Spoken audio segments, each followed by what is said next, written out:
2, 1. Here we go.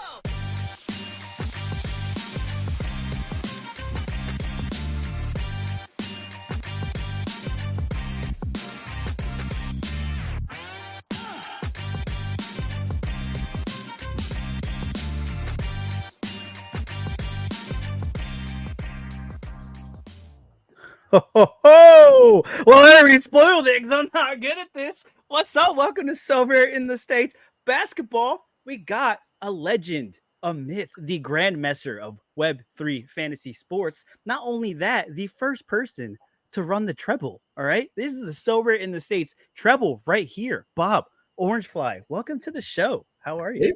Hey man, going great, dude. Got me back into basketball, Jorge. Listened to you talking Ooh. the other day. Swingman, great podcast, and you guys got me back in. I just pumped about it, man. Pumped about it. Happy to see my Bucks play. See if Damian Lillard and Giannis can work things out. I was nervous at the trade, but I'm sure we can talk about that because I'm a big Drew Holiday lover. Perimeter Okay. defense, Jorge, like that's where you live and breathe in the NBA, man. But yeah, it's great to be on, dude. From football, soccer, baseball, now basketball. Let's do this, man. Yeah, we're here. Look, we only bring on the experts here, okay? We bring on the high flying, something can't rhyming because my brain's whatever. Anyway, we have a lot of things to talk about. There's the in-season tournament, which is a whole new competition for Sorare. The Wemby auction just happened a few hours ago before we hopped on to record. So many things happening, but let's get right into it. This Wemby auction, okay? I really want to talk about this. And look, I'm a small fish in a large ocean, okay? I can't hang out with these whales sometimes. So, sometimes we got to hang out with people that can afford $110,000, 61.18 ETH, YNWA. Bob, was this going to go to anyone else? I mean, Mark's a legend. Like, don't get me wrong. Like, this is where this was going. We knew this when he bought the rare at the start, but it was really great watching the live stream with Laird and Mike and Keith. Oh, it's hilarious. It was funny because when YNWA popped in, like you knew it was bound to happen. You were just waiting for it. And it's where it should be, man. Like it's where it should be. And I love it when stuff like this happens because it speaks very highly of the actual system itself, man. I mean, like we are pumped. We are psyched about the NBA. We are psyched about Wemby. If you've watched Wemby, which honestly, if you're listening to this podcast, you probably watch basketball and you've seen him play. Dude is a freakishly long alien. And it is insane. Like I would die if he like put his arms around me. It's like 6 times the length of my body. I'm not a big guy. And it's just fun to watch, man. And it doesn't make any sense because I'm a short, compact person. And when it's on, like 3 steps for me are like a half a step for him. And it's nuts. And that might be even like less. Like it's nuts watching him play ball. Him, Chet Holmgren. It's just this auction went where it should, man. And I'll tell you what, when you play at that level, it is a whole different game, Jorge. Like, oh, I can imagine. Different game. And it's part of it is, market control, controlling of the assets that come through. So, I mean, right. Him buying this means that next year he's probably going to buy that one as well. We saw it on the baseball side. Like this tends to be what happened because there's only 1 or 2 of these guys that come through and you really see a lot of people price protecting the higher up you get because there's only one, and quite honestly, if you have the Jokic or Giannis or Doncic unique, you don't want anybody else to have it because that gives you the advantage and you don't want to share that with anyone. So there's a really unique dynamic from where you and I play in the NBA streets. It's not like I'm going out and I'm buying Desmond Bane and rare and no one else can buy him. Like who cares? Right. Everyone has Desmond Bane, right? But man, it's just different up there. And even now with the reduced scarcities and super rare, it's tough, Jorge. It is tough to get your foot in the door for good players. And it's I know you're like, oh wow, 110,000, 61 ETH, like whatever, but it's watching those auctions, it got to the point where like, and I can't play there anyway, even if I wanted to. You're not going to catch me up there. I'd have to sell it all. Literally all. Like even the clothes I'm wearing right now, just even remotely even think about affording it. Once that bid hit 100,000, which was incredible for the platform, incredible for everything. Yep. Like I had that like sinking feeling in my stomach. Like it was like hurt. I was like, ugh. Like it just 110,000 for a digital trading card, which realistically, in hindsight, 10 years from now, we're probably gonna look at that and like, wow, what a deal. But just I can't even imagine playing up there. And I know you kind of dabble a little bit up there. You're in the super rare street, so you know a little bit about it too. But this isn't even the most expensive one. This is the second highest unique because Giannis last year went for 113 ETH and 187, almost double. It's almost 200,000. That is, Yeah, I mean, it speaks to the belief in the platform. Like NBA is a worldwide game. It's completely different than baseball. Baseball is an American right. sport, right? Mhm. NBA is a worldwide game. Like there are so many international players in here, so it makes sense. You know, these great players don't come from the United States. They are watched everywhere. And when you say like $110,000, I'm thinking to myself, geez, if I could make that much money in a year, I'd be happy. You know, like no, like I can't, like I have to sell my house if I want to buy that. And so like there And are even then, different worlds of like whale level. And the whales that can get this stuff, like they are the supreme, super like killer whales, like giant mhm. whales. Then you have like the little sperm whales like me that just kind of like float around and do Right. stuff. And like I sold out most of my stuff, so I'm not even in that. I just play rare at this point, and some super rares, and it's fun. But man, it is really, really cool, dude. Like I don't know what else to say other than if I try to calculate how much time and how many weeks and how many years I would need to work to afford that after taxes, my brain is not that smart. Like I just Right. can't do it. After taxes, oh, that's a whole nother wrinkle and Oh, everything. dude, no, What? no, no, no, no. Yeah, years. Like I might be 70 before I can afford that card, and it is awesome to see it happen. I mean, like I said, we had No, a feeling it would congratulations probably on that. go to where it went. Like huge congratulations to Mark, well deserved. You know, it's exciting to see what happens, and I mean, he uses these cards well. He's That's true. winning with Yeah. those cards now.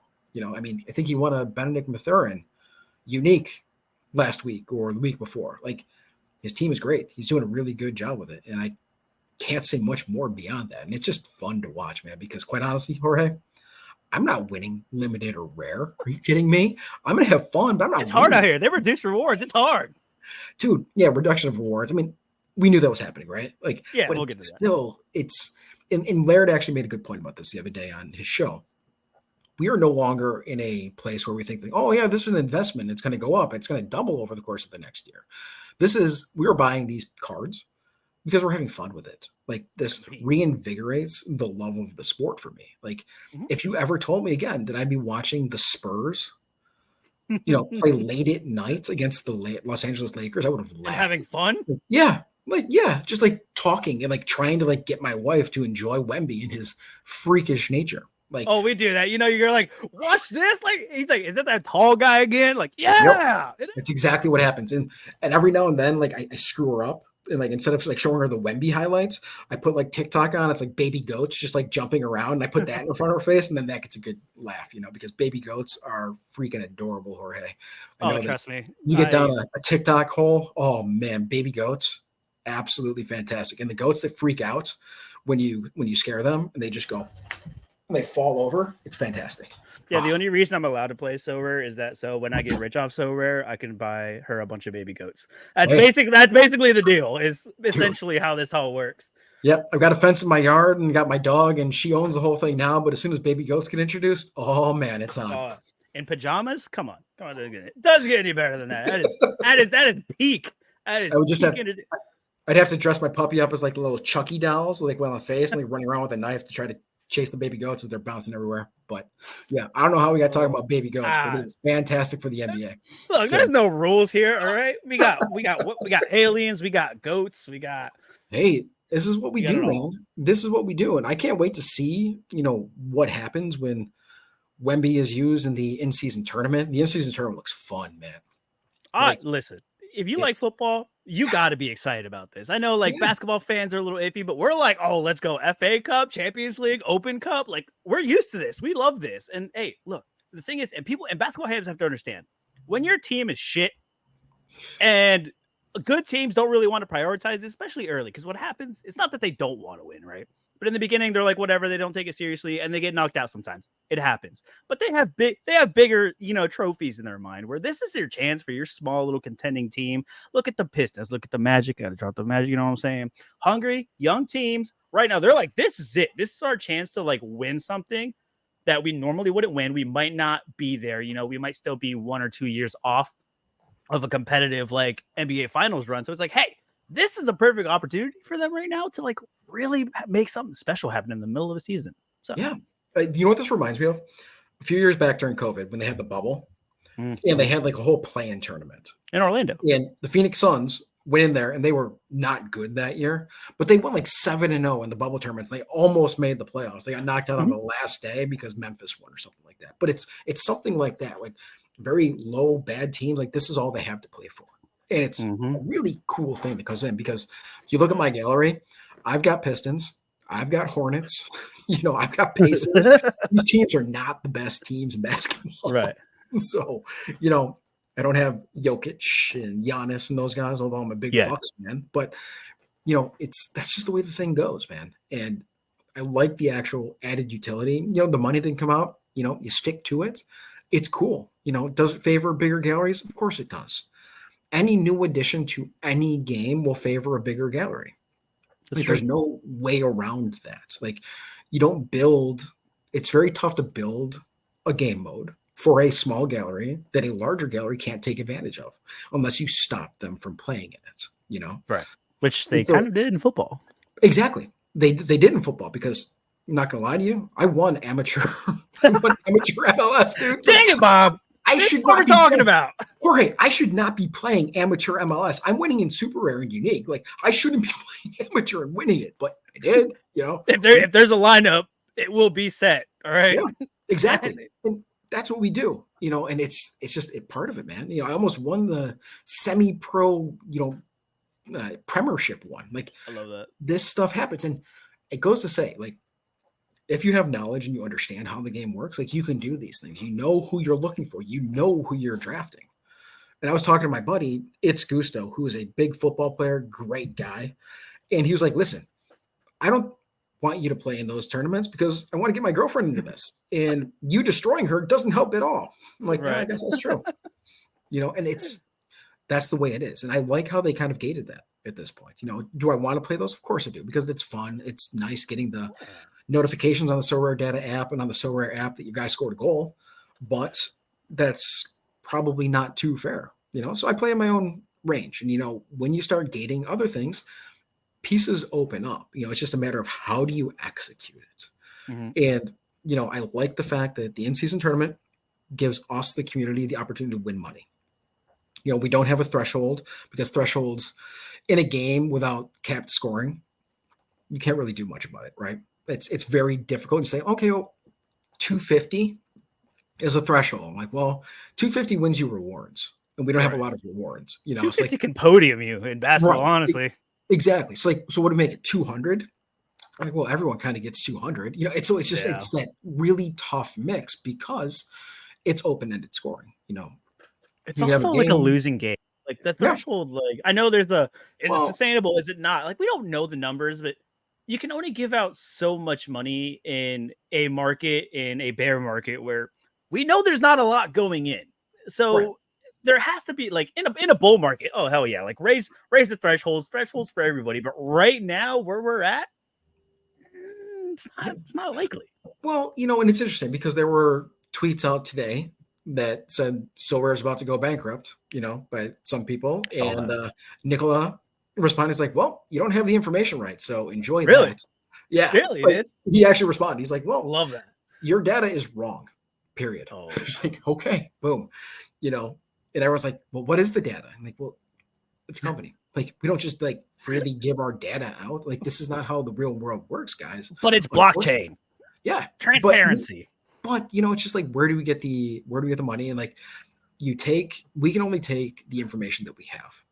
And it's akin to, if you're a true crime junkie and you're watching like those murder trials, like you just hear a whole bunch of random stuff. You're like, well, he can't possibly be guilty. And then like the trial actually gets here and they're like, oh yeah, by the way, there was blood all over his face and everywhere else. And we just didn't talk about it. Like, oh yeah, well, probably not good, So you can't give all the information. That's just not how the real world works. We have to be realistic about that. And a big thing that a lot of the guys say is trust the team. And with the NBA, with football, I trust the team because they're actually taking things that have been used and experiences that went really poorly in baseball, which a lot of them went poorly, but they're actually applying them and making them better on the NBA side. So, Right. This NBA tournament, like I'm excited. My team's not going to be good, but I'm still going to play. My best player is Halliburton. I love Halliburton. I love a point guard that can pass the ball. I love LaMelo Ball. Love those guys. Like, are they going to beat Jokic and Giannis? Nope. Nope. If they But play. I'm hoping that people get bored and they're like, oh, I didn't do well enough, and they just stop entering. Like, that's my hope, and I can just keep plugging away as we go. My thing is that, like, not even that I hope like people don't play it. I just think they won't. Because I see it because, like, I mean, not to like strive too far off of basketball, but the 270 month-long competition that's going on in football. A lot of people were like very anti it. They were like, oh, I don't want to play it. We're going to avoid it. We're going to avoid it. We're going to put in like, our throwaways, whatever. I'm like, great. I've been focusing on 270 this whole entire time, and I'm in for a tier 2. For someone who like doesn't win all the time, who like I'm in for a tier 2, like, thank you everybody who decided not to play and just made it easier for me. Was it likely? I don't know. I didn't know what was going to happen, but for one, it's a new competition that's not playing the same competitions over and over again. So why the hell not? Like, is it likely that I'll win? No, but it's something new. It's something fun. It's something that I'm going to try out, and I'm going to do it. And that's what I do here too. It's more places to put my cards. Like, what's the worst case? Like, I have a goaltender. Man, it's like I'm watching hockey. Sean does this all the time. PSU. Goalkeeper. Yeah, I say goaltender because I like hockey. But it's like you have a goalie that isn't going to play. I'm like, well, I'm still going to put him in there anyway and just fit the cap 270, and whatever happens, happens. And that's just what I've been doing the whole time. It's not my priority. But can you and I win those competitions? No. You never know. No, we can't. But we can still do well enough to get something from it. And when I say no, I mean that, as Laird makes very clear all the time, guys like PSU and YNWA and Bellama and Nonzo, like their throwaway cards are like the best cards in our gallery. And that's fine. That's just part of the game. So we play with what we have. And if we get a reward, we're excited about it. Like, I don't ever expect to win anything, man. Like, the only thing I want to win in football, like the only thing I'm really striving to win in football is hit the threshold. That's it. Yeah. Like, if I win a card in a competition, I'm super excited. If I don't, no big deal. Just move on with my life. And it's the hope that kills you. And dump it back into Chet Holmgren or somebody like that, My only thing is that I will say, like, yeah, like PSU and YNWA, like, yeah, their throwaways are still better than my cards. But when they get to that point, they don't care. They're just chucking them. So the odds that like they miss and they don't hit one of them, and I do, who actually like tried and put thought into it, is still there. So there's still a little bit. You have the chance. No, I hear you, man. I hear you. It's just different ways to play the game. It's all mind games. It's all game theory. If I like games that play against the game, like competitions against the game. That's why I like the cap. Like, I am anti-meta. Okay, and that's why I kind of like this in-season tournament. Like, we're kind of like we're playing against everybody else, but it feels more like I'm playing against the game than anything else. I'm putting the cards in there, and I'm hoping to see what happens. And like you said, I can put the guys that I really like in the right spots, and it'll give me a chance. Mm-hmm. It'll give me a chance, and it raises the question. So let's say you have a rare gallery, which I do. Right? Is it worth it to buy a Luka or to buy a Jokic limited and put in there because they can hit 80, and it doesn't matter that I have a 15% bump on my Halliburton. If Halliburton's only scoring 60 and only like that's above average, it's still not getting up to 80. Right. I would need a 25% bump to get up to 80. So what point, like, do you buy a stud in limited and hamstring them into one of these tournaments? And I don't know. I think you do, to be honest, because even going back on that, either people avoiding them or people fading, is that right now it's the beginning of the season. People are excited, right? They want to win. They're not winning anything in this for weeks. So are they going to put their Jokic in the in-season tournament, or are they going to continue to play him in champion? And almost like, you got to fade the fade, right? You got to fade the people that are fading the tournament to fade champion, and then fade them to go back and then win the dang tournament, win the whole thing. Yeah, that's it. I mean, I think like 140 cap, dude. Like, That That's opens up cool so too. many doors. We've been asking for a bigger cap. Like this actually gives usage to the players that I have in I my love that. Yep. like because I have like you see my gallery. It's like all like 30 to like 45 cap players, and you can't really use them in a lot of spots, right? Right. Like you can't hamstring them in. And so I love being able to build up a team like that. Toss in a Doncic. He can't be the MVP, but who cares? So what? It's 50 points that are gone. You're like, oh no, I have to play Cam Thomas. Well, that sucks. He scores 40 from time to time because he starts now and he just scores. Right. Like those are the kind of things that you try to figure out. And I think it's fun, man. I think it's a good little mix of what we have here. I'm a big proponent of it. I'm willing to give it a try. I'm going to put the best teams I possibly can in there because honestly, with the reduced rewards that we see in Champ already and Mhm. across the board, I asked myself, do I have a better chance of being consistently above average for a 7-week period versus superstar for a 1-week period? Can LaMelo Ball and Tyrese Halliburton and Desmond Bain beat Jokic, Giannis, and whatever scrub-tastic scrub, the champion teams have in there? And Right. maybe, like, who knows? Like, you only need it to happen once, but, I'm willing to bet on the long term here with this one. I think it's going to be fun because I've never really gotten into the longer formats, honestly. And Really? I just, when it came to the football stuff, like you said, I just threw in my extras. I threw in my randos because I never had Right. like super rare goalkeepers are just so expensive that Yeah, I like Mm-hmm. can't even imagine. No, thank at, you. at 0.5, like I don't want to spend 0.5 on a goalkeeper that I don't know, that I don't care about. So I just didn't do it. And so I just throw random guys in there. If they play, they play. You throw backup keepers, hoping that, Elbon Lafont gets sat because he gave up 22 goals in the last match. But he Right. won't because he's the whole point of Nance's team. But this is what happens. And this is why in basketball, I think it gives us the opportunity to play these guys, man. And, when it comes to the MVP, Jorge, I'm really curious what you think about this. There are Uh-oh. specific guys that like are MVP caliber guys. So Yes. Luka and Jokic, right? But then you got guys like Dame that's at 53, guys like Halliburton at 50. Like they don't feel like MVP type cards, which means that you can't use them unless they're an MVP. So do you believe in that kind of tier system, like that T1? Like there's only like 2 or 3 guys you can really legitimately put in as an MVP and still have a chance to win to get a good card? So, yes and no, because I do agree that there are very, very select MVPs that are really worth it, which would be what Luka Jokic, Giannis, maybe AD with the way that he's been playing in the last like little bit. But again, like Yep. he has that ability to fall off, get hurt, and stuff like that. And then Yep. there is that lower tier that can still smash. Donovan Mitchell, always cheap, always cheap. I don't know why nobody ever like wants to buy Donovan Mitchell, but he can do it on any night. I think like this week he put up like 60 or something like that or close to that. Yeah. He can do it. He's like that in between though, where he's not like a tier below because he can still do it, but he does it more consistently than others. And like you have your De'Aaron Foxes, your Anthony Edwards, where yeah they could smash, but they're also going to have those games where like hey they're still young, they're still developing, they're not always even SGA. Like But I what had is the SGA smash for them, MVP last year. Jorge? What is the smash for those guys though? Because the smash for Embiid and Jokic is 100, right? Right. The smash for SGA Is like and Dame 70. Lillard is like 70, Right. right? Like that's a big difference. Like But that's that's huge massive. though. And I can tell you, last year when I was playing, I won one super rare in rare champ. I think I came in like 4th or 5th or something like that. In that week, we had some low guy that was just on my team. Might have been Cam Thomas because it's always Cam Thomas. The Because 3 games that he went put up yeah, 40 real life points like yeah. back to back to And back. but like my MVPs were like SGA, Dame Lillard, and oh man, I had somebody. It was Donovan Mitchell. So like Right. I managed to like jam all 3 of them together. And it's like, oh, they all went off for 80. This is fantastic. Like this is what you need to win. Right. And I realized after that, I was like, man, this is tough. Like, this is the So app makes it much more difficult than I any love of it the though. other games we played.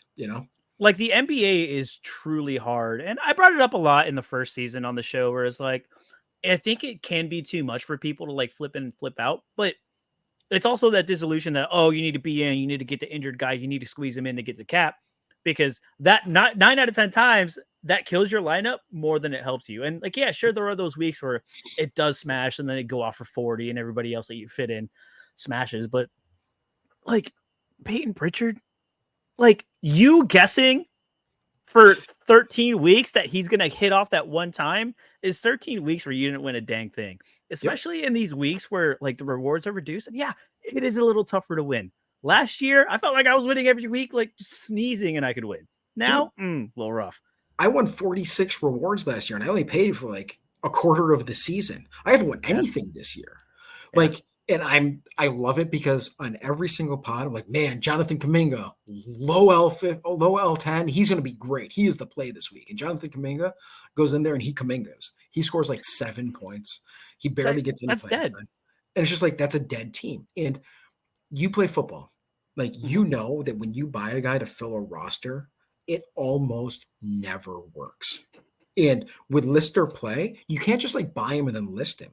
Right. You know, there was a time where I was talking to Gator Guy and he's like, Bob, you know, you try to fill a U23 limited team, just buy Donnarumma. Play him this week. You know, if you win something, like you make like 0.1 and then you just list him and sell him right away. And so I bought him, and this was before list and play, put him in a lineup.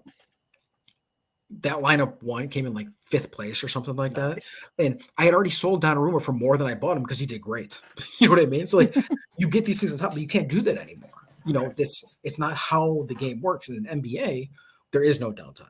It's not like soccer, football, where a lot of teams don't play midweek, where you have time to figure out and get rid of some of these guys. Like the NBA game is constant. It's just like baseball. Like it's rolling. There's no time off, like ever. And man, if you follow like the NBA injury streams on Twitter.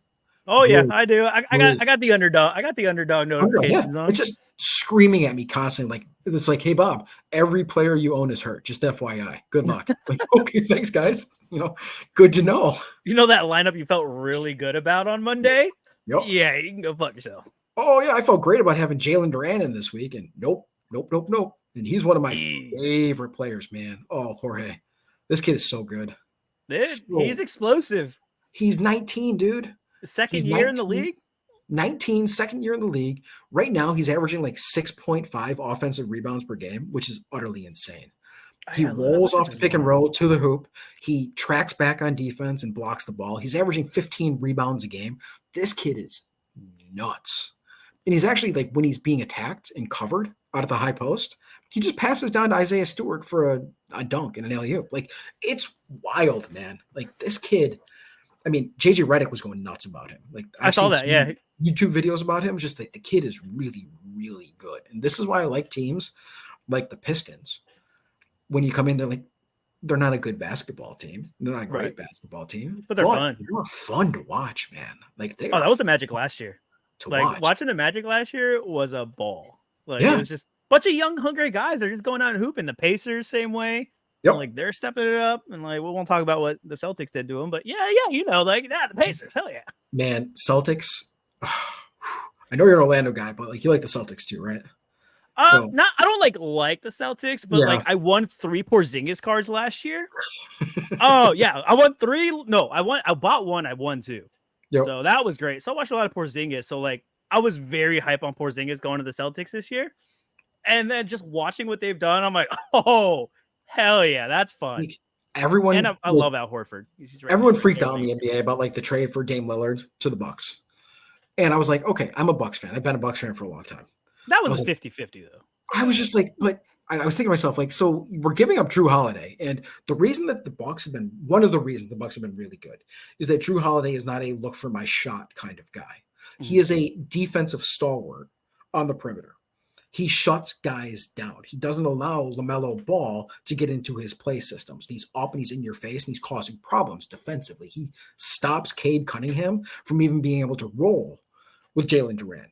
But now you have two offensive-minded guys, and the Bucks, like, what are they, 2-2 so far this year? Like they're great, and they'll figure it out because that's what the best teams do.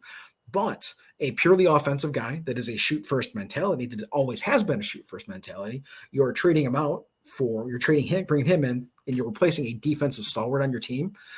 you need to stop the ball. And I was really worried about this. And then when he got traded to the Celtics, I was like almost lost my mind. I was like, this is the worst thing that could have ever happened to the Bucks. Because if he stays elsewhere and he where's the doesn't defense going to come from? Yeah, if he doesn't go to the Celtics, it's not a big deal. But now the Celtics are starting Drew Holiday and Jaylen Brown. And no one talks about Jaylen Brown. He's still a superstar. Jason Tatum, Kristaps Porzingis, and some other random guy who I don't even know. I think Derek White. Yeah, I think Derek White's got I'm a big Derek White fan. I liked Derek White a couple years ago. Like I always had my eye on him, and he's starting to round into the kind of player he can be. But again, he's not going to be a scorer. He's a distributor amongst 4 all NBA guys. Like this is what happens. I'm just mad because I kind of faded him in the offseason. I thought about buying one, but then I was like, you know what? He might start on the bench, like role player. I was like looking for starters, like fill out like my main team. And then now he's starting and he's like had some good games. I'm like, oh dang it. Yeah. Oh, missed that one. Oops. Yeah, and that's what it is. The Celtics are fun to watch though, man. Like I am not a Celtics fan. Never have been, never will be. But they're fun to watch. And I think I told you before we started this, like I bought guys for my team that I like watching play basketball. Yeah. It's so rich for fun. Yeah, exactly. Sorare to me is for fun. I made some money doing other things when we were in here earlier in Sorare, like when you and I both got into the game. Right. But this is for fun. I've made these purchases knowing that the odds of me winning is very, very low. And every now and then I will hit and it'll be great. And I'll be super excited and I'll post it and it'll be wonderful. But most of the time I'm not going to win. But it gives me a reason to watch the NBA on TNT and watch Ernie Johnson and Shaq and Charles Barkley be absolute clowns. And it's fantastic. And so I love that stuff. You don't get Charlotte on the TV a lot, but I'll still watch them, And I was thinking about this, like, because I mean, look, you play all sports, and I mean, we can even have Rainmakers talk at the end of this if we want to, because this is an all around show, all right. But the NBA, like, I love it because I could throw on a game and do what I got to do. If I'm like cooking dinner, I'm cleaning some stuff up, doing I could throw it on, and I can still listen, I can still tune in. But it's like if I'm watching a football match, like I'm in because I look away for a second, I miss the goal, I miss the crazy tackle, I miss something. But it's like the NBA. It's a little bit different. It's every night. Like you never. Oh, it's a great point. So like one of the things that I don't like about the NBA is obviously it's fast paced. It's up and down. It's hard for me. I have a similar complaint with football to actually track what my score could possibly be because it moves so fast, right? And so this is why I loved baseball because baseball is like keep it simple, stupid. It's like, oh, your guy's up to bat. Did he get a hit? Yes. Was it a home run? You get this many points. Did he strike out? Yes. You lose this many points. Very, very simple. So you can calculate what you need based on the at-bats that were up. But basketball, it's different. It's just like, oh man, Jokic is going down and he's running really slow. He just kind of looks like Messi out there, just like slowly moving around everywhere. And how does he have 85 points? He just does. It's just just doesn't even break a sweat. So effortless. Basketball, I can't keep track of my score, like mentally. And that makes it a little tougher for me. So I don't feel bad about missing stuff because I can hear it, like you said. Right. Because intrinsically with football, whenever you step up to go get a drink from the kitchen, like a goal will be scored. Oh, every time. Like Jude Bellingham will score 2 goals because that happened the other day. And I was like, come on now, seriously? Like, and my Sorare app is like buzzing at me the entire time. Like, come on, guys. So funny you say that too, because like anytime the lady goes with me to an Orlando City game, like if we're down, we haven't scored, we'd be like, hey, you want to like go pee or something? Every time, I swear. Like, I'm not even joking you.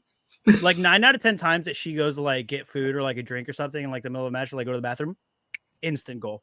Yep. Like it's almost like on cue. As soon as she turns around, boom, we're in there. And that's life, man. I mean, I remember, so I'm Portuguese. I remember back in one of the like European championships, like back in like the early 2000s.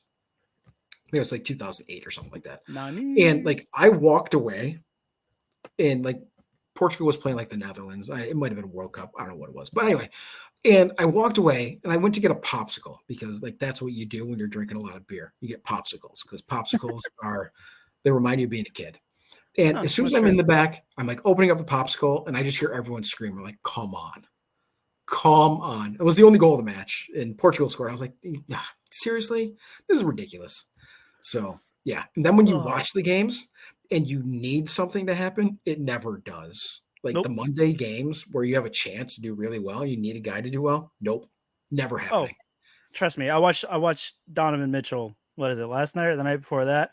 I Yep. just needed him to. I needed him to hit that 70. I needed him to hit that 70. I just needed like literally 10 more points, Yeah. and they just never came. Actually, they Yep. sat him. They took him out. He didn't play like the last 5 minutes of the game. I was like, the Seriously. one time I needed 10 points, and I'm watching this game, and I'm like, I'm into it, right? And it was the Cavs and the Knicks. I'm in this game. And all of a sudden, like the Cavs were down pretty bad, and they just ripped them out, and I was like, okay. Seriously. Like, and that's the part with the NBA. It's just like if you're getting blown out, it's like, oh, we're just not going to play you anymore. Like, oh, come on, guys. Like, I have a whole entire Bucks stack. When the Bucks are up by 40, don't take out Giannis and Middleton and Dame and all the guys I have on my team because I want to win, guys. Come on. Like, think about me here. It's not about you. It's not about the team. You've already won. It's not about long-term health of the guys. Bob needs to win in Sorare. Like, so Think of the money lines, all right? Do Bob a favor. Yeah. No, it's man, it's crazy. But yeah, I mean, that was the difference. Baseball, when your guy's up, your guy's up. I mean, I legitimately had an app, Jorge, that would tell me when my guys are up. I would just turn it on. I'd watch them hit. I'd turn it off. That's it. That's all, Move on to the that's next all thing. you You know? need. So, but yeah, it's just the NBA has been a lot of fun so far this year. And Do it's you? great to be back, Oh, honestly. so good. It's funny because preseason, I know we were kind of talking about it. You were like, "Oh, what are you doing about basketball?" You were like, "Nah, I'm staying out, staying out." And like, yeah, almost immediately, as soon as like the day Yeah. that auctions went live, you were like, "Hey, I picked up my guy." And I was like, "Oh no!" Yep. I was like, Yep. "Oh, you just couldn't do it." What? I mean, I know we've kind of like talked about it here and there, but like, what is it about the basketball game that like you truly enjoy? Because you play baseball, you play football, and NFL. So Yep. like basketball, you were out, and then you were all of a sudden in. What was it? It was understanding. So last year, I came off of a really successful baseball season Right. and a really successful football season. So I was hitting podiums, I was getting wins. I kind of spoiled myself into thinking that I'm so great, it's so rare that I can win all the Oh time. no. No, when it's just like, and then I got to basketball and I thought the cap was going to be super fun. And I knew that there'd be a lot more strategy, but I realized this is exponentially harder to win in here, especially at the rare level where there's so many entrants, especially with 1,000 cards for the rares last year, which made it Oof. really, really difficult. And I felt that it forced me to buy those players when Giannis was reported as being hurt. Like I had to buy Bobby Portis because Bobby Portis was going to score 65 this week. I almost did that too, to be honest. So that was my thing. And I didn't like that if I wanted to compete, and competing to me has always been the most important part. I mean, I talked Right. about this in my first podcast like 2 years ago with Nellis. I play to win the game. And it was a very difficult way. And I felt it would be a very big money requirement if I were going to play the game to win. And so I got a little frustrated and I was just like, you know what? This is more time and money than I thought I really wanted to put towards this. That's And fair. so I said, you know what? I'm going to sell these cards. I've got a pretty big, good gallery. I'm going to sell these cards and I'm going to put that money back into baseball, put it back into football. And so I did that, and that money that I put back in helped me win like 8 more times in baseball this year, made me money and made me cards that I was able to sell and then buy back into football, And so I tend to rotate a lot of my cards. And so this year I had to change mentality. I don't expect to win in basketball. I recognize that. Right. I bought the guys that I like, and I For fun. know that every now and then they will hit and I'll get something from it. But I don't need to win every single week. And because this game now for me is more about fun, because I recognize that when I buy those cards, they are dropping in price. I'm not going to make my money back. We I understand that. What are you that, talking about? but it's fun. But it's fun. And like that's the most important part to me. And obviously, very few people think this way. Part of it is I've been playing Sorare for 2.5, almost 3 years now. And so my viewpoints have shifted massively over time. And basketball is just one of those games that, I live in Syracuse, New York. So college basketball is the biggest thing that we Oh have yeah, here that with is true. SU. And so NBA makes a lot of sense. I mean, the only limited card I have is Buddy Boeheim, and it's his one of limited card. He's not even in the NBA anymore. So like that card will always stay in my gallery. But it's still cool. Yeah, it's mine. I like it. It's Buddy. It's worthless. like utterly worthless. Spent like $150 on it for no apparent reason. Collections or Yeah. something. So that's just the way it kind of went, and I don't expect to win. I will be pleasantly surprised when I win a card. And that's just kind of what I'm playing for here. And I want to have fun because I want an excuse to watch some of these games too. Yeah, And I mean that's the best way to do it. Yeah. And so there's less stress. Now, at some point will I sell them? Maybe. It depends on what happens with collections and how they will use that, what the club shop looks like, all the other things that will come along with it. What advantages do I have playing in here? What can I do with the money elsewhere? Do I need to buy more super rare goaltenders? Yeah. Goalkeepers.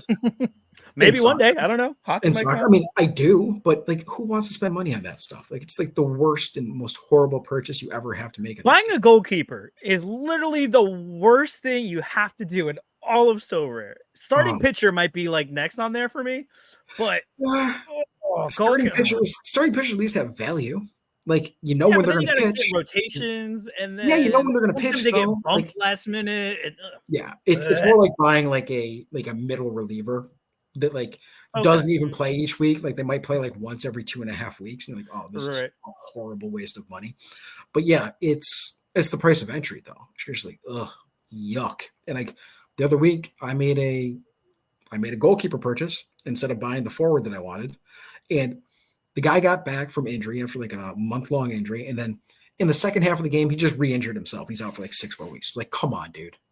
I was well, that's so rare. What are you gonna do? That is literally so rare, and that's something that I mean, we say it right because we've been in for a little bit. We've been through it all. We've been dragged down the dirt road. Rub salt in the wound, been all that. So we're a little bit used to it now, right? But yeah, I mean, even after Leagues Cup, because there was the break and MLS prices went down, I bought a rare goalkeepers. I'm trying to move up to rare over there too. Yep. He got hurt in training, didn't even come back from Leagues Cup, and I guess I'll see you next year. That's there goes, I forget, it was 0.6 or something like that, or no 0.06 or something like that. So it was something, but was it Willis who got hurt? No, it was Yarborough, of course, Colorado. Oh man, I was buying low. I was look, this is more for next year. I was hey, I'll buy low and it'll work out. He got hurt. I didn't even get to use him. The only bad part about goalkeepers is when they get hurt, because honestly they suck. Oh, you should never spend a lot of money on them.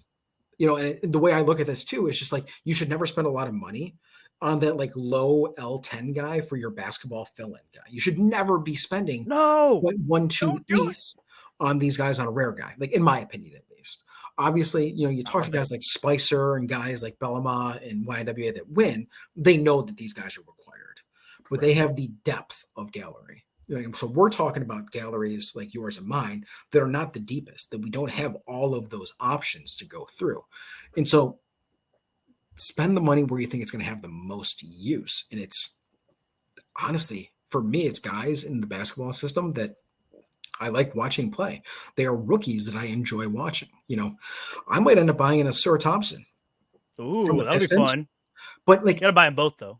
Yeah, but Amen just got hurt. But did he really? Yeah, so I think he's questionable tonight. But Asur is he's got an average 30 already, but he's not going to peak beyond 30 for the most part. He doesn't look he looks like he's a 28 to 32 type scorer. And you and I both know you can't play those guys. You're better off playing a Scotty Barnes that can hit 52. Yeah, you really have to hit at least 50s across the board to just even remotely sniff top of the reward pools. Yep. Minimum, and that's hard to do when you got to squeeze in a 11 L10, a 15 L10, and picking the right guy that's going to smash that week. It's tough, man. I mean, and that's why when I came in 5th or something like that in Rare Champion, I think that I had 300 plus points scored. And that was because everybody had 80 across my board. My big 3 guys had 80, and the other guys went off for 40 apiece. And this is what happens. You have to things really do need to align.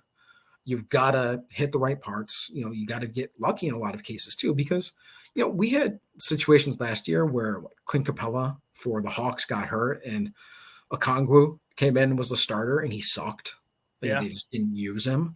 And then the next week you're well, he was a waste of money. And then the next week he went off for 70, and you're just come on, dude. what is happening. What's like a Bol at the beginning of the year too last year. The entire Magic roster was hurt, so Bol came in here acting like Wembanyama before Wembanyama, and then when the Magic got healthy again, he just never even sniffed the court. Oh, So man. like, it was a great play in the beginning, but Jorge, I used to put my headphones in and listen to this podcast in the morning after it came out, and just like I would close my eyes during my regular meetings, just listen to the podcast. And there were so many times where I just heard Bol last year. And I was like, I have to get him. Like, I have to get him at this point. And it's just Bol. He was such a good play. He really, truly was. Like, rest in peace, Bol. Because there is something there. There really is something there. He is a very special player. He's not like bought in, I guess. Because you see him like, even when he was playing, you'll see him at the end of the bench, like yawning in the middle of a game, like just lackadaisical, like just doesn't really care. There was an interview once where he said, yeah, if I don't really start the game, I just like, I can't really get into it. It's like, okay. Well, like you're literally, this is why you're going nowhere. This is a problem. This is a big problem. When you draft guys high and young that have the world on their shoulders, they've been the greatest in the world, like in their age groups for a very long time. They think it's easy. I mean, just look at Ben Simmons. Like, Ben Simmons is unwilling to work on a jump shot. Ben Simmons has had so many problems throughout his career with attitude issues, Jorge, that when he plays, he's been good, but he plays himself out of the league constantly. He did it last year. I mean, if you remember, he started really well last year. Yeah, he tried. And Ben Simmons tried, but then like the coach came out and said, like, listen, like, we can't even scheme an offense around Ben. Like, how do you scheme an offense around a guy that can't shoot a jump shot, that as a point guard is playing in your 4 spot, so it blocks everything up down low? We can't run pick and rolls with him because he refuses to shoot. Like, there are problems. And like, and that is mental stuff. And I tell you what, man, like sports psychologists, like, for all you young people out there listening to this, like, go to school to be a sports psychologist, because you'll get crazy people like Bol and Ben Simmons, if you get far enough, that you can talk to, that you will always be able to talk to and help, because it is a massive part of the game now. And we see it a lot. I mean, you saw it in the NFL too, Jorge. I mean, you saw it with like Baker Mayfield. He thought he was God's gift to the earth. And then he realized that he sucked, and he's getting a little better now, but like Johnny Football, hello? It takes time and maturity. And as it turns out, man, I was pretty stupid until I was like 30. Like, my brain was just dumb, like just doing dumb things. And as someone who just turned 31, I feel that. Yeah, dude. And I felt that. Yeah. And like, you can't expect a 19, 20-year-old to like have his head on straight and know exactly what he needs to do and be responsible. And like, it's really, really tough, man. And that's why a lot of guys lost. Even when I was like 25, 26, like, I think at that point I was already looking back and I was like, I used to think like I had it go. I thought I knew what I was doing at like 22, 23. And guess what? No, I did not. And even now at 30, you know what? It's still very questionable sometimes. Oh, so, man. Yeah. Even at 40, Jorge, I make some of the most questionable decisions. Like, can you imagine making $80 million a year to just play some basketball, like do whatever you want? Like say what you will and all the things around Ja Morant, like, when you break it all down and you look at it like human to human, you're like, look, there's something broken there that like seriously needs to be addressed. And it's rough sometimes. And that's another thing that, as we were having this conversation, I kind of thought about, why is it so much in the NBA that it's so focused on the personal lives and like the off the court stuff in the NBA, where you don't really see that too much in like soccer. The NFL kind of a little bit, and like baseball, like I feel like it's so focused on what are they doing off the court. They did this, they did that, and like all of this like noise affects their game somehow. And like, well, I think a big part of it in basketball is that you see their faces and you can recognize who these people are. So when I see Ja Morant playing basketball and I see a random guy in like a Nike commercial, I know it's Ja Morant because I've seen him. I recognize him. I don't know what Jonathan Taylor of the Indianapolis Colts looks like. I could never tell you if he's in a commercial. Do you know what I mean? Like, these are big things that happen. And so like we focus on these, and unfortunately we, in the world today, we don't focus on the good things. We only focus on the bad things because bad press actually gets the most clicks. And we know this to be true. So like, I always use the example of David Robinson. Like Sorare Twitter. way back when, like David Robinson, right? Like he did so much humanitarian things and great things for people in his community of San Antonio and all around the place. But we never talked about the good things that he did. We talked about Gilbert Arenas bringing a gun in Right. to the court because like people still think of like the culture in the NBA is not great at times. And like that's disappointing because there are so many great examples of how to do it correctly that we don't focus on. When we focus on the negative, we get the negative. And there are a lot of great people in the NBA. And, you know, I wish John Morant the best, but I mean, John Morant should go talk to Marshawn Lynch.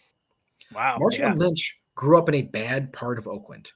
Marshawn Lynch saves all of his money and doesn't get in trouble off the field. I mean, there are stories of Marshawn Lynch going into like convenience stores with his buddies and asking his buddies to buy him a bag of Skittles because he didn't want to spend the money. This is a multi-millionaire. Right. But like he didn't give, he made it very clear, like my crew is not going to come with me. Like I have to do this on my own. It's so difficult because a lot of these guys that are part of who you grow up with, it doesn't really matter where you're from. You know, your family is just as much of a crew, right? Product of your environment. Yeah, but like so these people, they expect and they stick on. And at some point, if you really want to be great, you have to treat yourself as the CEO of your own company. You're making millions of dollars a year. You have to cut people out. And it doesn't have to be like a hard, like, no, we're done. You know, it has to be like, I have to be responsible. I have to be in the practice arena at this time. This is what we're doing. We're not putting our brand and our name, my name, at risk here. You have to be responsible. You have to know that all of your actions are so closely monitored, like so closely Especially monitored. Everyone's nowadays. Yeah. I mean, you can't go anywhere without a camera in your face. Anywhere. There's exactly. always a camera on you everywhere you go these days. It's exactly. Insane. And that's the way the world works though. But again, as a young kid, you don't understand these things. Like most care. people, even as adults, don't understand these things either. And they still do dumb stuff constantly, you know, and it's very hard. I mean, imagine growing up and like just being like, nope, family, not giving you any money. I'm not doing anything. Like I have to be my own person. Like you have to have a tough conversation. And that is not easy. And of course, I can say that, you know, just being a guy that has a good job doing my own stuff, but I've never lived that. I can't actually speak for what John Morant has to go through or Marshawn Lynch went through or any of the guys that have failed out of the NBA or the NFL or all these people that had problems. Like nobody talks about that. Like there's a lot more going on in sports than just playing the game. And it's the people that are successful treat themselves like the CEOs of their own business. They just focus on the game. They get great because they know that if they stay great, they can continually have contracts until they're 35, 40 years old, and then they never have to work again. You know, LeBron is still doing what he does at this age because he took care of himself. Cristiano Ronaldo still is the way he is because he took care of himself. Well, and think about it. And Kobe Bryant did the same thing. Like, so they're a different breed. They are literally a different breed. Kobe Bryant came out and like cheated on his wife and did a whole bunch of really shady things at the start, but he hired the best and smartest PR teams around, and LeBron James did the same things, and they have molded their images to what they are. And like, and he was a junkyard dog. Kobe was a junkyard dog. Yeah, dude, it's so vital. Like, you have to take care of yourself first. You can't be playing pickup games and pulling a gun if that's actually what happened. Like, just you can't what are you doing? Like, I mean, it doesn't even matter if you're John Morant. Like, you can't do it if you're just any person. Like, you just right? Like, nobody should be doing that at all. Right. What are you talking about? But again, you know, it's tough. Like, I don't know what these guys have gone through. Like, we don't know. We don't live their lives. We don't know what pressures they have, you know, and so I like to give people the benefit of the doubt until you continually screw up over and over and over again, you know, and my personal feeling is now that I'm older that like teams really need to be looking out for these guys, like putting people in place to help these guys. I mean, I think the Dallas Cowboys did it at one point with some of their players like T.O. and stuff like that. And it helps because people at some point do mature and they realize what they actually need to do to keep doing what they're doing and be successful. And unfortunately, that happens a little late in life, you know. Yeah. What are you doing? Everybody's in their own lane. Like they're too busy trying to fix their own stuff that they don't stop and try to help other people. And it's like, hey, you know what? That person was mean to me, but they're probably having a bad day. You know, maybe I should be like, hey, like give them a hug or something. It's like road rage. Like people cut you off, you're like, like you're the strongest, most dangerous person in the world in your own car until you get out of your car and you're just like, well, la di da di da. I'm gonna go push my cart into Aldi's and go shopping on the cheap, because Listen, that's you're what I only need to yelling do. because nobody else can hear you. That's But I what mean, road rage is. like it's I love Ja Morant, like as a basketball player, like Zion Williamson, like they Were you buying the were dip? no, God no, but they were the kind of players that, like, when I started in NFTs, like NBA Top Shot, like Zion had like the massive block in Yeah. his first, like that was like the moment that you wanted, and Ja had this ridiculous dunk, and like those are the two moments that you wanted, and I have the Zion still in my NBA Top Shot Really? account, which oh yeah, man, because How down is that? you can't sell these things, but like these are the things that like get me excited about these guys, and so like I like who they are as basketball players, and I just Yeah. want the best for these guys because like they have an opportunity, man. But Yeah, man, leave these you and I people both alone, know man. it in your line of work, and like in anyone's line of work, there's always dicks. There's always people that go to jail. Like no job is Yeah. free of Yeah. assholes. That's true. No, yeah, no, that is the harsh reality. Yeah, it's either your boss. You always have that one coworker. Oh But man. you know what it comes down to, and Oh like this man, whole don't get me started on conversation. true crime, Jorge. Don't get me started. We can have a whole other different story in the States podcast on Look, true. there's gonna be like 6 episodes this week, like all recorded right now. I'm just gonna let you know. Oh man, true crime. Here we go. So we're in the States. Like, let's get this done, Um, man. it all comes down to accountability, right? Right. Like, and personal accountability, and not just NBA players. I'm talking to you, everybody who has made it this far in this episode. You Sorare players, when you buy a card, you liked the value at the time. You thought it was a deal for whatever reason. You decided that you want to buy it, and guess what? If it didn't work, whatever, you made a bad decision, whatever. But hey, you got to look at yourself. Don't blame Sorare. Don't blame anybody else. Don't blame the market. Don't blame the supply and demand. Look, you made a decision. You took a conscious effort. You know how this works. All right. And look, it is what it is. Be accountable. Be like, look, I messed up, and try to work your way out of it. But don't try to burn it all down in your process because that's not doing anything. That's the thing. We see all the negativity on Sora, people trying to burn it down because like things are crashing. You're like, well, Or because yeah, they messed things are up. crashing. When you buy a guy at 5x his regular value because he's on a streak, like this is what happens. His price goes back down to normal because that's how markets work. Markets are the best indicator of what's actually going on in the world and in our small ecosystem. Like that's how the markets work. Like that's the value of these guys today. Now, when you bought, like when I bought, so football again, I bought the number 2 of 1,000 of Kevin De Bruyne's limited. Oh, wow.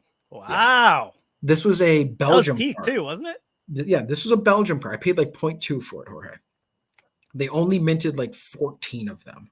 So there were only 14 limiteds for like a year and a half period. You have one of those. Wow. Before the Premier League came out. And so what did I do? I found someone that paid me 2 ETH for a limited card. Oh, yeah. Like, what? What? Like, Kevin De Bruyne's most recent Super Rare went for 2 ETH. I sold his limited for 2 ETH. Like, this is what happens. But the person that bought it understood the price they were paying for it. They made a conscious decision to make the deal because they felt there are very few of these available and I can use them to win. And that's what a lot of people want to do. And as it turns out, some people will spend money to win. And other people will do the same thing, get frustrated. And it is frustrating, man. Like it's not fun to go on a losing streak. And that's why I tell everybody that is starting so rare, like play the caps 240 mode, like win some money back. Like you're getting a little bit of something, you're getting a little ROI. And, you said it earlier, like play street ball in NBA. If you have good guys that aren't fitting into a lineup, play street ball because maybe you win a couple bucks. Yeah. Play better than nothing. Games when you play in competitions against the game, it's usually really good for you because if you hit it, great. If you don't, no big deal. We try again. And that's why I love the in-season tournament. It's like, it's a competition against other people, but like for 7 weeks, I'm playing against myself. That's like, it's more like, it's not like, can I win something big? It's, can I stay consistent for this long? And like at the end, like you have that satisfaction, like, wow, I finished in the top 100 over 7 weeks. That's pretty good. That is I don't want to say it's better than like a tier 1 because come on, let's be real, but it still feels good, right? Like it's still, that's why we play. We play because we want to be right. We play because we want to win. We want that satisfaction. We want to know that, hey, I'm better than the rest of y'all. It's great. Right. Well, and It's that satisfaction. It's like it's that endorphin rush that you get from winning. You know, when Mhm. Mitchell goes for a 70 when you need him to go for a 70, like it's such a huge kick and it feels Mhm. great. You know, and you want to keep that rolling. And like that's the problem. Like we get addicted to this stuff. Like that's what gambling is. Like, you Shh. know. We don't say Well, that word. no, but Shh. like that's what gambling in the casino is. You know what I mean? Like I love you the sit there casino. and you play craps, you know, and it is a rush. It is nuts. Like what the kind of feeling you get when you're Oh, throwing the die, right? $25 blackjack table all Yeah. day. I will be on there all night. Well, see, and I get stressed when I go to a casino. So like I don't like doing that. Like I just it is just not my type that I like to do. Right. But if you put me in Sorare and I put together a team, I know what I'm looking for. And you know, does it get harder the higher you get up emotionally? I would say it does. And I don't think people ever think about this. So think about Jorge. You're spending $100 on a great team in limited. Mhm. Okay. Love it. You want to move up to super rare. That $100 team in super rare is going to cost you about 9 grand. So now you've invested 9 grand and you're like, oh man, I really need to win to make this worth it. Because 9 grand is a lot different than $100. That's more than my brand new AC unit I But do installed. you know what I mean though? But like that is the That's a reality of lot. somewhere. Like it is, this is why progression is key. And I know that Laird and Sean were talking about progression a little while back, Mhm. but there are certain levels that you have to be comfortable playing and not winning at. And Because that's not so everybody can important. win. Not everybody can win. You know, if you go in and you spend, 10 grand on super rares and you win nothing, that is a horrible feeling. And that becomes stressful. You're like, did I Mhm. just waste $10,000? Did I just like what did I do? Like what else could I have done? Like But it's also what can I do? risk. It's risk tolerance. Like you No, need to of know your course. own risk tolerance. And like I said, just watching YWA spend 110,000 on a Wemby Yep. card that I knew I was never even remotely in the conversation of ever owning Yep. made me sick to my stomach. And Yeah. that's not even my money. That's somebody else's money. Yeah, So man. there's reasons. Like, and even now moving into rare, I'm still trying to be methodical. I'm trying to be slow because like, yeah, could I go out and fill gaps if I really needed to? Yeah. Do I necessarily want to drop all that money all the time? No. So it's like one of those things where like, yeah, it's been a slow process. Would I have loved to have been grinding thresholds for the last year? Of course. But Mhm. it's just I'm working my way over there because then it's easier for me. If I do it slowly, I'm not worried about the $100 I spent 6 months ago. That's now $20 because I'm not even thinking about that anymore. Like I'm moving on to other things. So it's like, It's so true. I mean, it's like you said, it's risk tolerance and that's how it works in your own brain. Because I'm like, well, shit. If I'm going to get into cap 240 and super rare, I don't want to slowly put together a team because my guys are losing value and I'm losing opportunities to win $200 every single week. So I'm just going to throw up money on stuff. I'm going to sell guys in baseball and just like buy cards and just try to get right in there. And it's always been a thing with me. I tend to do a lot of research before I get into buying who I want. And right. you can actually see that in my NBA gallery, Mhm. right? Like my guys, I have a lot of like mid-tier kind of guys, meaning 25 to 30-ish type scorers. So, guys in here that all of those guys in the top row, maybe not Dort or Paul Reed. Well, yeah, Paul Reed can too. Sadiq Bey, Paul no. Reed's rotation, man. That's that sneaky Embiid's out. Paul Reed's going in. That's so Paul Reed is one of those guys that will just always go into a contender team. And the game that Embiid is out, Paul Reed goes for 70. And I In a put him with contender. I tend to put him with Devin Vassell and Yusuf Nurkic all the time. And then I dump a Desmond Bain in there. And all of those guys can go for 50. And that actually wins quite a bit, and if Andrew Wiggins keeps playing the way he does, he'll be able to be playing there pretty soon too. Ooh. Poor Simon. Oh, I love him, dude. I know. I've been trying to keep an eye on it. I'm trying to time the market here a little bit You know, because he's out for like what? They keep extending it. It was it's, like a few weeks. Now it's like 6 weeks. it's 6 weeks now, I think. Yeah. Yep. I'd rather just come back and be good. Like I'm not in a rush for this. Yeah, I'm like trying to time the market, see if I can catch a good little dip and like kind of because that's what you got to do. Like Yep. obviously he's going to come back in. The Blazers are all young. They're trying to figure out their rotation. So Yep. he's going to come right back in. He's going to do his thing. He started off the season okay, didn't he? Yep. So I mean, I and you think can the one see or two games that he played. So and one. you can see from my gallery that like I have those guys that are there, and the idea is if they can hit 50 for me, I can be okay. And every single one of those, I mean, Bobby Portis is one of those sneaky guys. When Giannis is out and Giannis takes some time, Yeah. Portis goes for 50. Like, I mean, DeMar DeRozan went for 62 the other day. Pat Connaughton, no. Dude, He's not going to do much. Scotty is looking. I'm Yes. high on. I was very anti. I faded Scotty at the beginning of the season, so I Yep. didn't buy a rare. I do have his limited from last year though, but Yep. he's been heating up. Well, and Scotty, another great player. Like, I love him when it comes to this stuff. Like, he just, like, look at those scores, dude. Jeez, man. So, like, Wow. 40 doesn't do much, but you get to 50, you get to 47, 48. Those scores are big because you need at least a plus 10 to 15 on most of your guys to do well. So, See, but like this is great knowing that you're gonna get this more often than not. This yes. right here is stability where like it's not gonna fluctuate that much. Yep. It's gonna be consistent, and that's one less player you have to worry about when building lineups, and that is just so like undervalued. And look at the peaks that he hit there. He hit 63 for peaks. So those are the scores when you hit them that win you competitions.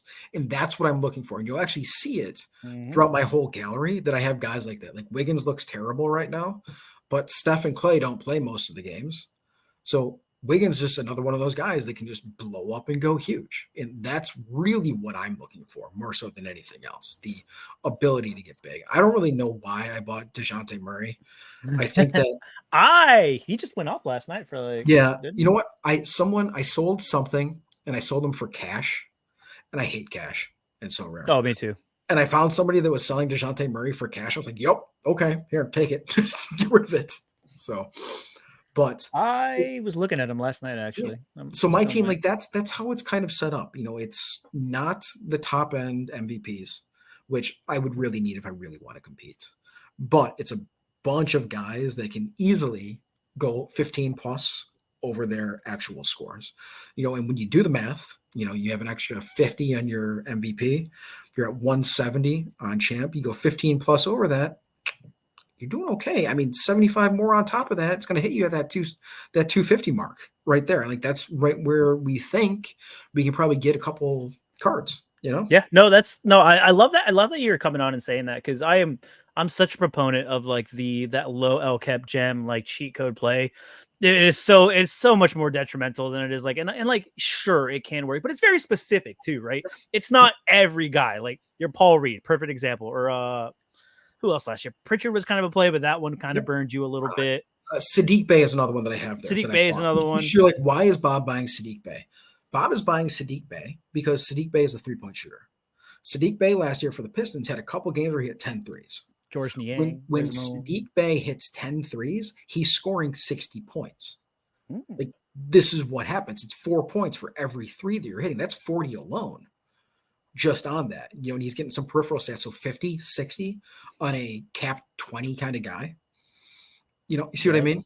Like, this is what he has the ability to do. And these are just like the peak games. And this is really what you're looking for, especially when you're running a guy like Sadiq Bey in your contender team. Yeah, no, that is literally the perfect. You get those guys that sit between like 20 to 30, give or take a little bit depending on who it is. Yep. And if you can have that be the core of your gallery with, select MVPs and then a few like rotation guys that come in and out like situationally, but the right ones. Yep. Not all of them. That is like the perfect because I think I said it last week too, and I've told to other people that I talked to about the NBA is that last year what happened is that I went for all the smashers. Yep. So constantly I had a bunch of guys in the high 30s and 40s that were just kind of clogging up doing nothing.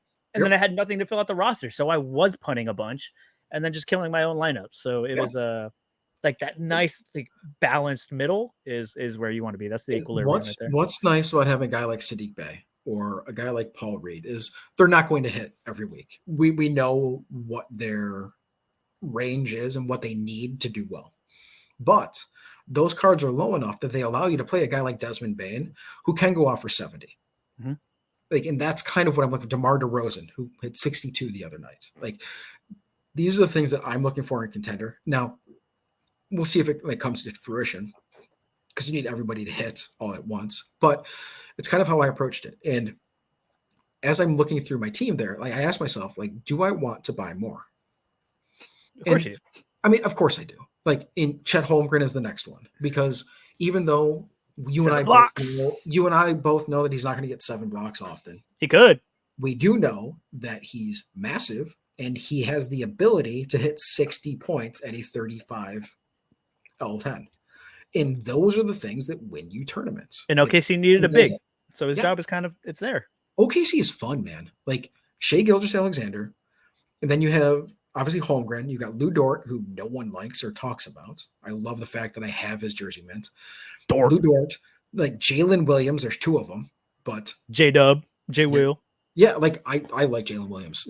Poku is just Poku's Poku, but they have a lot of guys on this team that are fun to watch play basketball. And I'm just dude, I'm a huge Giddey fan. Like I'm watching a Giddey too. I am a huge Let me ask you about Giddey. So I won Giddey last year. I was looking to buy him this year, but Giddey is like a 32 cap or a 38 cap right now. And I just didn't see the upside ability to hit 60 with him because he has Holmgren, he has Shea, he has those guys in there. And obviously it would mean like Shea has to be out to do stuff. And obviously all that stuff comes around, but like I like him from a basketball perspective. I don't know how much I like him from a so rare perspective.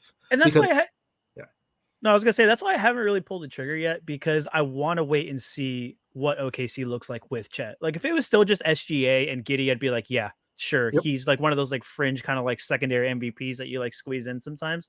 Yep. But at the same time with that, like everything you're saying is completely valid. Right.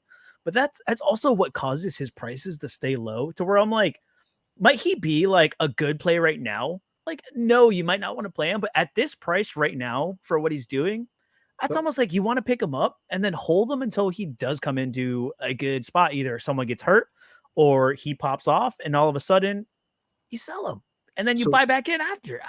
So 32 with a low season so far. Can you look at his SO5 scores? Yeah. I want to see where his peaks are, because you see that like there aren't, so 63, like this is what we're looking for. But like you see those games just like hovering in the 50s, constantly 66. So he clearly has it. And then like now, like if I was actually doing a lot of research, if I was really going to buy Giddey, I'd look at those 2 63 games and like that peak that you have in there around that 63 that was in March towards the end of the season. And I asked myself, was SGA playing? Like that's what I wanted to look at. You know what I mean? Can he do this with SGA? Yes, he was. Yep. See, look at that. And 35 minutes each. Yeah. I mean, look at that. Look at J Will. Like, yeah. So there's 2 J Wills, but the one that we like. Yeah. That's nuts, dude. So again, this shows you that he has the ability to do this stuff. So that's a 48. Like we need the 63. It's just you have to find the that right. Makes you feel better about wanting to run him with SGA, because But you have to find the right times and places and know what you're actually looking for. Yeah. SGA right there. Yeah. So you and I both know that when guys get hot, you just feed them. Yeah. Just like, especially in the NBA. Yeah. Like Giannis is, when Dame is on fire, Giannis is never going to touch the ball. Ever. And that was one of the fears, right? That was one of the cool things. And we were like, oh, Giannis, just let him cook. Like we love that because we didn't know how that was going to work. And But Giannis creates his own offense in most cases. Like Giannis will grab a rebound and just like thunder dunk it in your face. Or Giannis will get a rebound on the defensive end, take 3 dribbles and 3 steps and dunk from the foul line, because that's just what Giannis does. Also, Giannis is one of the most insane players I've ever seen, because he looks so utterly out of control all of the time. Like when I watch him run into people, I can feel like my chest compressing in on itself. Bulldozer. Like, oh, man, he would murder me. I love him. I mean, and I yell Giannis every single time he dunks, which is often. So, it's, man. Giannis. It's so funny that you say that, because I forget what it was. I was watching something, or like just the way he just drops his shoulder sometimes and just like straight, just like checks people. I'm like, oh my God. Like you were getting hit with a brick wall, mate. I don't even care how built you are. I don't care how athletic you are. That hurts. That hurts a lot. You ever watch like the random YouTube videos of guys running into picks, and then it gets progressively worse as you go, and guys are just getting obliterated by big dudes? And I'm just like, oh man, like my body would be in tatters. Oh man, my knees don't work very well anyway. And it's just like, oi. I mean, when it comes to like Contender and stuff like that, I like Contender.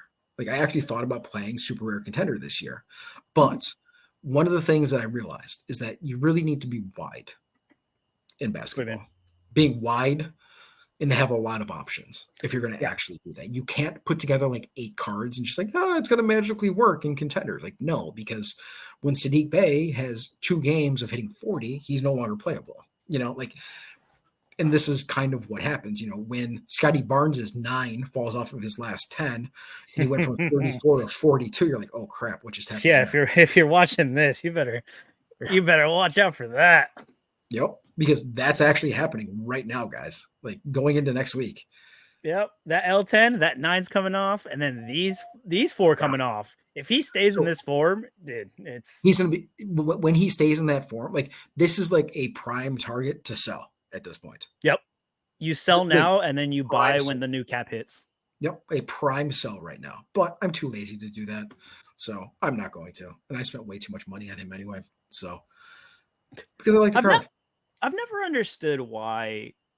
Like it almost I don't understand why the market doesn't react more to like the flipping of like L10s, because right now there's that perfect opportunity. Like right now you should be selling Scotty because his L10 is about to skyrocket, but people don't look at it. And then once it skyrockets and everyone sells because he's no longer like usable, you pick him up and then you just wait for it to come back down. Right. Unless it stays that way, but in that case, he's still almost a second MVP. So it's like the best players do this though. This is what the best players do. They move in and out of these guys because if I'm smart, I sell Scotty for more than what I bought him. I have more money in the pot, and maybe that extra money that I just sold Scotty for allows me to get Scotty back cheaper in like 3 weeks when his L10 drops again. But maybe it allows me to get a Wemby or a Chet Holmgren. You know what I mean? And you build up, because one of the things that we run into, and it's really hard in basketball, is you always want to improve. But how do you improve in basketball with a cap? That's hard. I don't know how to answer that question. So like improving for me would be consistency. Sell Halliburton, sell LaMelo Ball, take that money, sell Scotty Barnes, take the money you just made from those sales and buy Jokic. Like that's what moving up is for me. But Jokic, I understand, is the MVP and one of the best players in basketball. I can't stand to watch him play basketball. I just can't. It's beautiful. Like, and it's. I felt that way last year. Yeah, I've watched a few of his games this year, and I'm like, yeah, it's almost like incredible. Like, but before it's like, okay, cool. Like, you just no sweat, dominate everybody, like boring basketball. Now I'm like in awe, where I'm just like, he's still doing it. Like, it's Well, and I feel that way too. But I would much rather watch Russell Westbrook hit a half-court shot and go dribble through 5 guys and thunder dunk one and be on SportsCenter. Like, it looked good last night. Call me just a stupid American, but yeah, that's what I am. Just a stupid American that likes a lot of activity. We're in the States. Let's go. Yeah, but like, you know what I mean though? Like, so like these guys, I want to be entertained when I watch these guys. I like how these guys play. I like how LaMelo throws no-look passes. I like how Tyrese Halliburton makes passes happen that shouldn't be able to happen. Yeah. And so my focus is assists. And it's like what, 1.2 per assist, 1.5 per assist, something like that. Like those things, when they build up, they matter. That's why guys like Luka get triple doubles with assists. Yeah, I think rebounds are 1.2 and assists like 1.5 or something like that. Maybe. So that's why those guys are so great, and it's where I'm trying to focus, and I'm trying to focus on contender, focus on champion. But if I'm going to improve my team, I have to sell a lot of the guys that I like to get those better players. And the question to me is it worth it to me? That's what the main question is. And you say yes. Because think about it. If you're taking 3 guys that are worth 0.8 and you're moving that into a Jokic, which is 0.8, like, are you really losing anything? Like, yeah, you're losing players and like options, I guess, but you just swapped value for value. See, but I'm losing the ability, Jorge, I'm losing the ability to buy the baseball super rare or unique that I want, or to buy Brian Mbeumo from Brentford's forward super rare card. So this is the thing. Unique to you. Yeah, no, but this is a real so rare thing. I mean, guys like Spicer do this too. So like, I totally agree. Because I do the same thing with basketball and MLS. Yeah, Jokic, I love him. He's great. I would much rather have Giannis because I'm a Bucks fan. Okay. Is that the smart play? No. Giannis can't make a free throw. But Jokic and Doncic, cool. like it's awesome. But Jokic and Doncic, like at some point, I am going to have, because you already had Connaughton, I already have Portis. I'll probably end up selling those guys, get a Giannis, get a Dame Lillard, and get like a Malik Beasley, and just put $5 out there every single week and not win a single thing. And it's going to be absolutely fantastic. Okay, were you still going to sell them with collections coming? So Because now we got to start thinking about that because we don't know what that is. But coming well, from and football, I would buy the new ones. So I have a new Portis, I have a new Connaughton, I would buy a new Giannis, I would buy a new Dame, I would buy a new Malik Beasley. Like those are the guys I'm looking for. Malik Beasley, not a good buy, but he's got a low L15. You know, I mean, he just went off this week, didn't he? I feel like what 20, like what's a lot? But Middleton is another guy in there, and like I worry about buying Middleton because Dame is going to take up most of his shots. Like and Middleton after he came back from good. injury last year, like he's going to give me 20, but like I'm not going to pay that for Middleton. You know, so perfect world for me. I want 2 stacks, Buck stack, and a Thunder stack. So I want SGA, Giddey, Holmgren. I've got Lou Dort already. And then I want Jalen Williams, J. Will. Like that would be 2 fun teams. And when those teams blow somebody out, which they inevitably do all the time, like that's when you have a chance to podium. You know, and does stacking work? No, it doesn't. Not really. But I don't know. Maybe there might be. I don't think we have enough data for that. Yeah, and that is true. I mean, the question comes down to like when you see a team win by 50, you know, who is scoring? Is it all focused on a couple of guys or is it spread out? Like, are the scores even good when a team wins by 50? Because we know all the starters are coming out in the fourth quarter. Right. You know, and that's another thing. And yeah, there's so much, especially now with the new player participation policy. Oh man, player participation. So I don't think that works. Why? Let me know. Because they are requiring a doctor, an independent doctor, to review the findings from team medical staffs and say whether or not this player could still play.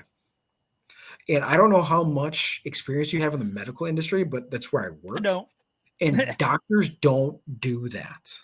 As it turns out, when you do an MRI or you do a scan of Devin Booker's foot, and they're like, Book has problems with his foot right now. He needs to sit. There is enough damage already there just from years of activity that there is no doctor in the world that can say he's perfectly good. Yeah, exactly. So there's always going to be stuff from wear and tear that is just there that could be causing soreness. And so I don't think any doctor will actually say, no, this is garbage. But I think what you will see, instead of the Lakers being like, hey, LeBron James and Anthony Davis are sitting because of rest today, they'll say LeBron is sitting because of a sore back and Anthony Davis is sitting because of a sore calf. Like that's what you'll actually say. Something that your current CTs and scans and all that stuff support because they already have damage there. And I think that's how Messi had scar. His scar was hurting or something like that. His scar tissue. Messi couldn't play because the scar was flaring up. Yeah, I mean, but like, do you know what I mean? Like, so I don't like this doesn't change anything. I think it just changes what the injury designation is. I don't think any true doctor or professional will question another medical team in their ability to actually do their jobs. Yeah, because they're just going to piss people off at that point. And like, who's going to tell me that my back doesn't hurt? Like, who are you to tell me that my back doesn't hurt? But I mean, medically, like you have the stuff, you need stuff to support it. And so as a doctor, you're going in and you're looking at the patient's chart. You're just like, okay, yeah, this makes sense. Like there is so much damage on Devin Booker's foot because he's broken it 14 times or whatever. Right. Like, but there's no Liz Frank, like there's no serious injury, but I can see why it would be sore because his bones are all, way too big for a regular human being. And they've been crushed in on each other because that's what we do. Like just, there's always going to be something. And I don't think a truly respectable doctor will ever be able to say, no, hey, other doctor, you're wrong.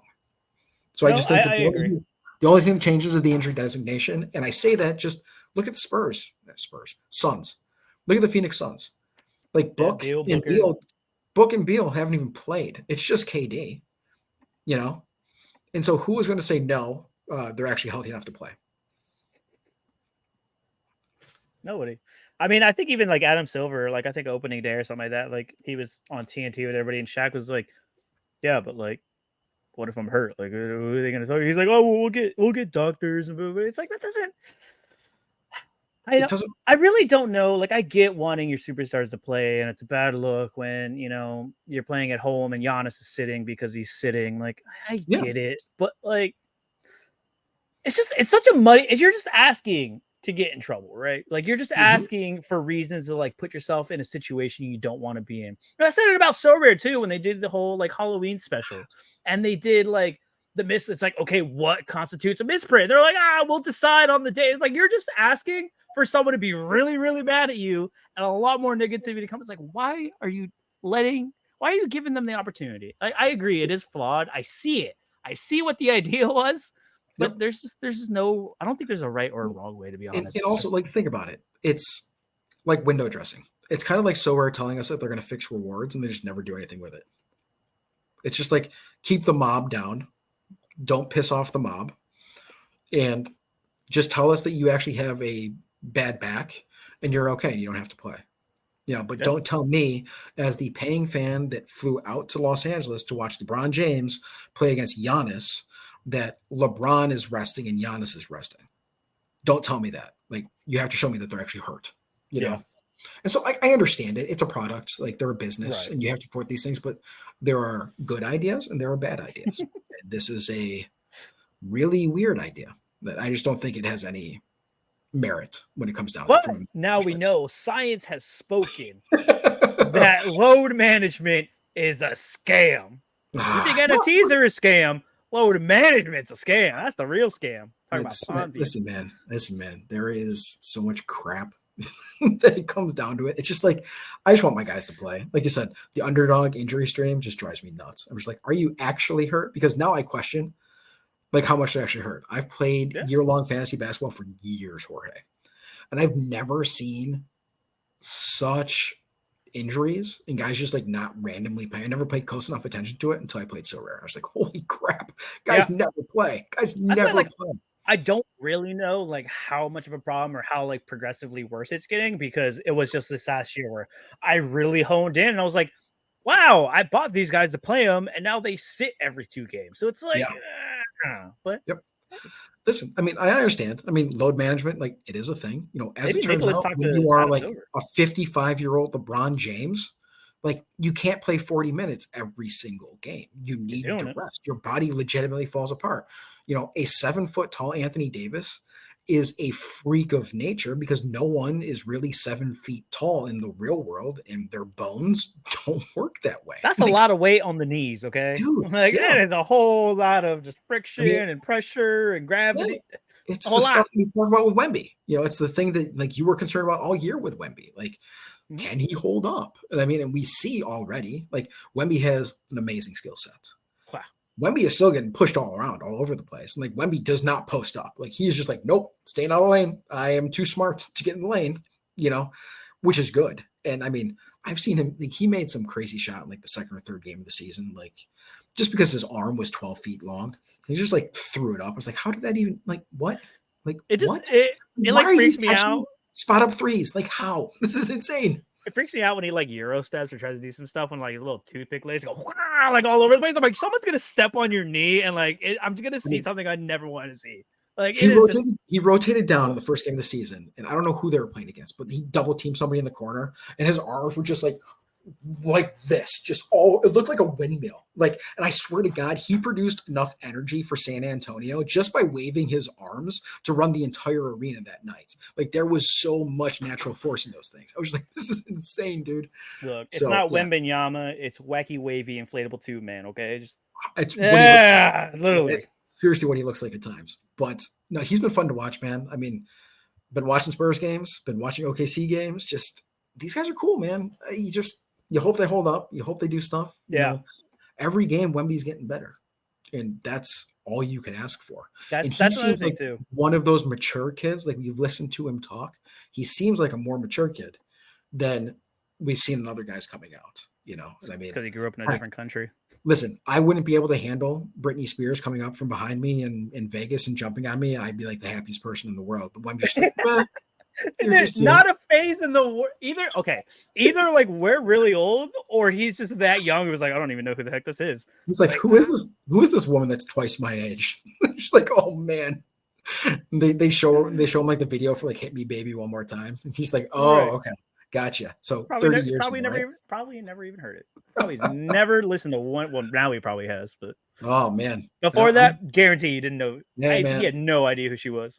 Brittany's awesome. Been to one of her concerts. Very proud of that. Oh, That's yeah, good times, man. I'm not gonna lie. This is what I listen to. For That's everyone pretty that was cool. I'm wondering, not gonna lie. Bob listens to Britney Spears and country music. So go figure. Hell yeah, dude. Luke Combs all day. All day. But yeah, man, Wemby's been fun to watch. I love Devin Vassell on the Spurs, man. I was thinking, so I was in between Vassell and Zach Collins. Yep. I didn't buy either. But Vassell's kind of had a slow start, and Zach Collins has looked great. Yep. And I still don't have either. So that's where I'm at. The question with Vassell is how involved is he going to get on the boards defensively and then assist-wise? Because he can score 30 points, but that's not winning us so rare. Like his L10 is 30. How does Vassell go 15 over his average? Like that is the main question. And I don't know the answer to that. And that's my problem too, is that I just didn't know what the rotation would be like, who would end up fitting, what it would end up looking like. So I was just like, that's fine. I'll skip out. I'll miss it. And then if I can find a way to buy in at some point again, I will. But Bob, we are an hour and a half, my guy. Yeah, my man. I am being summoned for dinner. I was looking at it, I was like, oh man, we could probably go for like another 2 hours, but we should probably cut it off. If anybody's still listening, thank you so much for being here. This is dude, we can do this. We can do this all day. There's a lot more episodes coming. Bob, thank you so much for coming, being a guest on the show. Basketball is back. Is there anything you would like to promote? Anything you would like to share? Anything you want to let the people know before we get out of here? Nah, I'm just a dude. If you need a co-host at any point, Jorge, just give me a DM. I'm happy to talk to people as long as the wife allows me to. So there you go. But yeah, Twitter, X, whatever you want to call it. I'm at BobFlynn20. So we'll put it somewhere. But yeah, football, basketball, baseball, love them all. Baseball is a simple sport. Basketball is a lot of fun. Football can make you some money. I think I summed everything up for so. And Rainmakers is cool. Oh man, Rainmakers.